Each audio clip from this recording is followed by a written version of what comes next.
यहाँ बहुत से लोग ये सवाल उठा रहे हैं कि इतना दीनदार घराना और बेटे ने खुदकुशी कर ली। हर खुदकुशी डिप्रेशन में ही होती है, टेंशन में ही होती है। खुशी में तो कोई भी खुदकुशी नहीं करता। याकूब अलैहिस्सलाम को हम देख लें ना कि सारी ज़िंदगी बेटे के गम में रोते रहे मगर खुदकुशी की तरफ नहीं गए। अमल को खुदकुशी करार देना ये किसी भी तरह से ये बात दुरुस्त नहीं है और ये एक इल्ज़ाम है। Hey guys, welcome back to our channel. तो आज हम जिस वीडियो पे रिएक्ट करने जा रहे हैं वो है मुफ्ती तारिक मसूद की वीडियो। और हम सभी जानते हैं कि मौलाना तारिक जमील की बेटी की डेथ हो गई है, पर हमें नहीं पता कि लाइक कैसे हुई है ना। तो इसी पर ही मुफ्ती तारिक मसूद कुछ बोलेंगे, अपना बयान देंगे। तो देखते हैं फिर वीडियो कैसे होने वाला है। हाँ, क्योंकि लाइक हमने देखा था कि उनकी हालत इतनी ज्यादा खराब थी, पर हमें ये भी पता लगा कि वो उनके बेटे बहुत अच्छे थे, दिल के बहुत ज्यादा नेक थे और भगवान करे उनको बहुत अच्छा आगे जन्नत में जगह मिले। पर वही इतनी जल्दी चले गए, वो सोचकर इतना ना ज्यादा बुरा लगता है। पर देखते हैं कि इनका क्या कहना है, बयान क्या है इस पे। हज़रत अक़दस हज़रत मौलाना तारिक जमील साहब के बेटे आसिम जमील की डेथ हुई और एक बड़ी सबको फ़िक्र लाहिक हो गई कि ये कैसे हो गया, क्या हो गया। जो हज़रत का जो बेटा है ये बचपन से ही किसी दिमागी बीमारी में मुब्तला था और इलाज भी हो रहा था। हज़रत जो ज़िम्मेदारियाँ एक बाप की होती हैं वो औलाद के लिए वो ज़िम्मेदारियाँ पूरी करने में लगे हुए थे, लेकिन ज़ाहिर है कुछ चीज़ें अल्लाह की तरफ से होती हैं, इंसान उसमें बेबस होता है। सबसे पहले तो हम दुआ करते हैं अल्लाह ताला उसकी मग़फ़िरत फ़रमाए और हज़रत अक़दस हज़रत मौलाना तारिक जमील साहब और उनके तमाम लवाहिकीन, बेटे की वालदा जो थी उनको भी और भाइयों को अल्लाह सब्र जमील की तौफ़ीक़ अता फ़रमाए। यहाँ बहुत से लोग ये सवाल उठा रहे हैं कि इतना दीनदार घराना और बेटे ने खुदकुशी कर ली। हर खुदकुशी डिप्रेशन में ही होती है, टेंशन में ही होती है। खुशी में तो कोई भी खुदकुशी नहीं करता। याकूब अलैहिस्सलाम को हम देख लें ना कि सारी ज़िंदगी बेटे के गम में रोते रहे मगर खुदकुशी की तरफ नहीं गए। अमल को खुदकुशी करार देना ये किसी भी तरह से ये बात दुरुस्त नहीं है और ये एक इल्ज़ाम है और जिस इस इल्ज़ाम का जवाब आपको क़यामत के दिन देना पड़ेगा। इंसान पर कुछ कैफियत ऐसी आ जाती हैं कि जिसमें वो अपने कौल व अमल का ज़िम्मेदार नहीं होता और उसके कौल व अमल पे उसको ना गुनाह मिलता है, ना उसको दुनिया में सज़ा मिलेगी, ना आखिरत में सज़ा मिलेगी। ये वो जब है जब इंसान की दिमागी सलाहियत काम करना छोड़ दे। तलाक़ आपको मालूम है कितना हसास मामला है। शदीद गुस्सा में भी अगर इंसान हो तो तलाक़ वाक़ हो जाती है। सलासुन जिद्दुहुन्न जिद्दुन व हज़्लुहुन्न जिद्दुन, इस हदीस की रोशनी में। मुफ्ती तारिक मसूद के बयानात के लिए मुफ्ती साहब के ऑफिशियल चैनल मुफ्ती तारिक मसूद स्पीचेस को सब्सक्राइब करें। बिस्मिल्लाहिर्रहमानिर्रहीम नहमदुहु व नुसल्ली अला रसूलिहिल करीम। गुज़श्ता रात एक बहुत ही अफसोसनाक वाक़या पेश आया। हज़रत अक़दस हज़रत मौलाना तारिक जमील साहब के बेटे आसिम जमील की डेथ हुई और एक बड़ी सबको फ़िक्र लाहिक हो गई कि ये कैसे हो गया, क्या हो गया। अब उनके बेटे का मौलाना यूसुफ जमील साहब का बयान सामने आया है कि उसने ख़ुद को गोली मार के हलाक किया और डिप्रेशन का वो पेशेंट था। सबसे पहले तो हम दुआ करते हैं अल्लाह ताला उसकी मग़फ़िरत फ़रमाए और हज़रत अक़दस हज़रत मौलाना तारिक जमील साहब और उनके तमाम लवाहिकीन, बेटे की वालदा जो थी उनको भी और भाइयों को अल्लाह सब्र जमील की तौफ़ीक़ अता फ़रमाए और उस बेटे को उस जहाँ की भलाइयाँ नसीब करे अल्लाह ताला, उसके सग़ाइर कबाइर ख़ताओं को अल्लाह माफ़ करे। मैं जो ये बयान रिकॉर्ड करवा रहा हूँ इसका एक बड़ा मकसद जो है वो उन लोगों को जवाब देना है जो इस अमल को ख़ुदकुशी करार दे रहे हैं, क्योंकि मैंने भी कुछ कमेंट्स पढ़े हैं, कुछ लोगों के नेगेटिव कमेंट्स हैं। आपको पता है कि दीनदार तबके की तरफ से कुछ लोग ऐसे मुखालिफ लोग हैं उलमा के, दीनदारों के, कि उनको मौका चाहिए होता है प्रोपेगेंडा करने का। हमारे यहाँ ये बात मशहूर है अल्हम्दुलिल्लाह। हमारे यहाँ दीनदार तबका चाहे उलमा का हो, कुर्रा हज़रात का हो, हाफिज़ों का हो, अल्हम्दुलिल्लाह उनमें ख़ुदकुशी का रेशो ना होने के बराबर है। उनके घरों में भी और उनके ख़ुद उनमें भी कोई भी ख़ुदकुशी नहीं करता। और ये बात बड़े फ़ख्र से बयान की जाती है कि कारी हज़रात की तनख़्वाहें देखें आप, आइम्मा किराम की तनख़्वाहें देखें, उनके मसाइल देखें, उसके बावजूद वो ख़ुदकुशी की तरफ नहीं जाते, इसलिए कि अल्लाह ने उनको सब्र दिया है। और याकूब अलैहिस्सलाम को हम देख लें ना कि सारी ज़िंदगी बेटे के गम में रोते रहे मगर ख़ुदकुशी की तरफ नहीं गए। तो यहाँ बहुत से लोग ये सवाल उठा रहे हैं कि इतना दीनदार घराना और बेटे ने खुदकुशी कर ली। इसका जवाब मौलाना यूसुफ जमील साहब की तरफ से अल्हम्दुलिल्लाह आ चुका है कि वो भाई डिप्रेशन का पेशेंट था, वो उसको इलेक्ट्रिक के झटके दिए जाते थे, मेडिसिन खाता था वो, और डॉक्टरों ने ये भी हिदायत की हुई थी कि इसके पास कोई ना कोई रहना चाहिए, कुछ भी कर सकता है। तो ये जवाब मैं समझता हूँ काफ़ी है उन लोगों का मुंह बंद करने के लिए जो इस अमल को ख़ुदकुशी करार दे रहे हैं। लेकिन आपको पता है जो फितना परस्त लोग होते हैं उनको बातें करनी है। बाज़ लोग ये भी तबसरा कर रहे हैं कि हर ख़ुदकुशी डिप्रेशन में ही होती है, टेंशन में ही होती है, खुशी में तो कोई भी ख़ुदकुशी नहीं करता। तो देखें ये टॉपिक डॉक्टरों का है, डॉक्टर बताते हैं और हमने मुशाहिदा भी किया है कि डिप्रेशन दो तरह की होती है। एक डिप्रेशन तो आम लोग जो दुनिया की मोहब्बत में डिप्रेशन में गए हुए हैं, एक डिप्रेशन वो होती है जो किसी दिमागी बीमारी की वजह से होती है। इसमें दीनदार लोग भी मुब्तला हो सकते हैं और इसका इलाज ये नहीं है कि उसको सब्र की तलकीन की जाए, इसका इलाज मेडिसिन होती है। दिमाग में कुछ केमिकल आगे पीछे हो जाते हैं। ऐसे बहुत सारे पेशेंट हमने अपनी ज़िंदगी में देखे हैं, बहुत अच्छे लोगों को जिन्होंने बड़ी बड़ी टेंशनें झीली हैं, बर्दाश्त की हैं, लेकिन वो बैठे बैठे डिप्रेशन में चले जाते हैं। मेडिसिन लेते हैं तो सेट हो जाते हैं, वो दिमाग के कुछ केमिकल हैं जो आगे पीछे हो जाते हैं।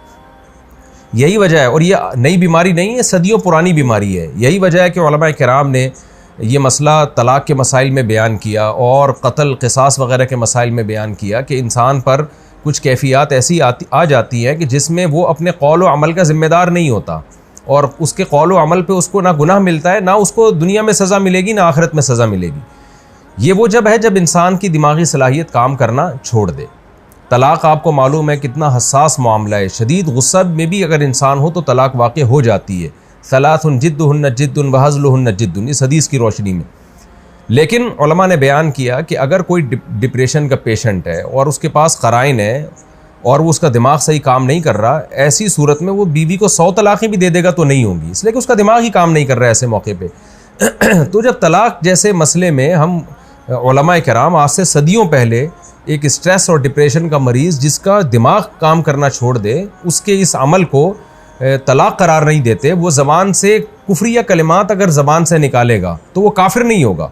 हालांकि कुफ्र तो मजाक में भी अगर आप कुफ्रिया कलिमात ज़बान से निकालते हैं तो आप काफिर हो जाते हैं, लेकिन इतना बड़ा जुर्म भी माफ़ कर दिया अल्लाह ताला ने अगर उसका दिमाग काम नहीं कर रहा। तो ऐसे ही खूब समझ लें कि ऐसा डिप्रेशन का मरीज़ अगर किसी को कत्ल कर देता है या अपने आप को कत्ल कर देता है तो वो ना दुनिया में मुजरिम है, ना अल्लाह के यहाँ वो मुजरिम है। उसमें मलामत करना और किसी को बुरा भला कहना या कोई नेगेटिव बातें करना, ये जो बातें करने वाले लोग हैं वो मुजरिम हो जाएंगे। तो एक डिप्रेशन वो होती है जो दुनिया की मोहब्बत की वजह से, दुनिया की छोटी छोटी बातों को आप बहुत ज़्यादा बढ़ा लेते हैं, ये किसकी वजह से होती है? ये नापसंदीदा है, क्योंकि नेक लोग हमेशा सब्र करते हैं। लेकिन एक डिप्रेशन वो है जो आपको किसी दिमागी बीमारी की वजह से, तो ये बचपन से इसकी जो हमें तहकीकात से मालूम हुआ है कि ये जो हज़रत का जो बेटा है ये बचपन से ही किसी दिमागी बीमारी में मुब्तला था और इलाज भी हो रहा था। हज़रत जो ज़िम्मेदारियाँ एक बाप की होती हैं वो औलाद के लिए वो ज़िम्मेदारियाँ पूरी करने में लगे हुए थे, लेकिन ज़ाहिर है कुछ चीज़ें अल्लाह की तरफ से होती हैं, इंसान उसमें बेबस होता है। तो हम सब इस गम में हज़रत के साथ बराबर के शरीक हैं और हम सब दिल से दुआ करते हैं अल्लाह ताला हज़रत के इस बेटे को उस जहाँ की भलाइयाँ नसीब करे और उस जहाँ की खुशियाँ नसीब करे, और जो भी उनके रिश्तेदार और लवाहिकीन हैं अल्लाह ताला उन सब को सब्र जमील की तौफ़ीक़ अता फ़रमाए, और जो मनफी कमेंट्स करने वाले लोग हैं अल्लाह ताला उनको हिदायत दे। और मैं फिर दोबारा अपनी बात को रिपीट करता हूँ कि इस अमल को ख़ुदकुशी करार देना ये किसी भी तरह से ये बात दुरुस्त नहीं है और ये एक इल्ज़ाम है, और इस इल्ज़ाम का जवाब आपको क़यामत के दिन देना पड़ेगा। अल्लाह ताला मरहूम की मग़फ़िरत फ़रमाए और लवाहिकीन को अल्लाह सब्र जमील की तौफ़ीक़ अता फ़रमाए और मरहूम को जन्नत में अल्लाह ताला आला दर्जात अता फ़रमाए। व मा अलैना इल्लल बलाग़।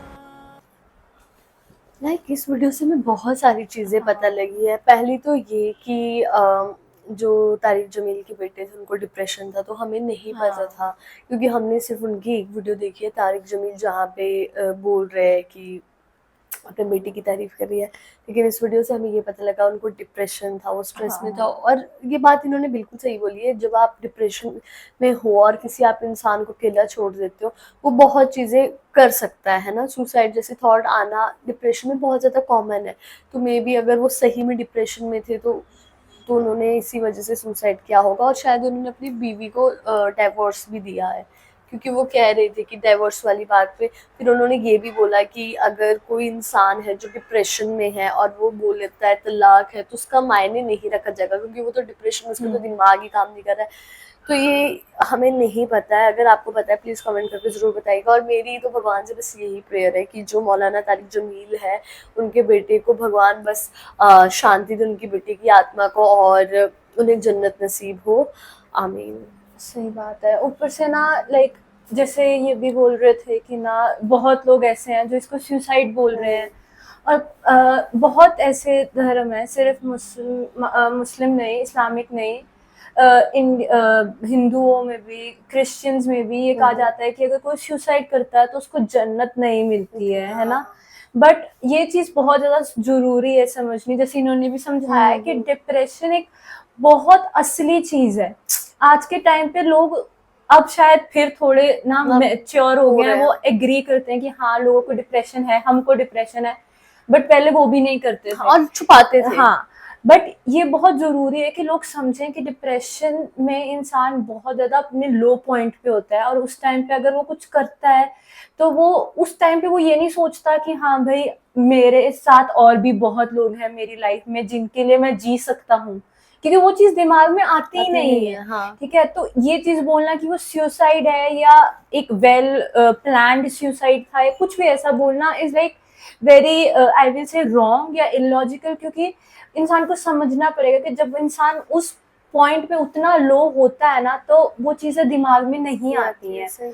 और उन्होंने बहुत सही समझाया ये कि ना केमिकली जो इम्बैलेंस होता है वो सबसे ज्यादा सिवियर टाइप का डिप्रेशन होता है, जिसमें मेडिसिन बहुत ज्यादा जरूरी होती हैं। जैसे वंशिका ने भी कहा कि डिप्रेशन में सुसाइडल थॉट्स बहुत कॉमन होते हैं।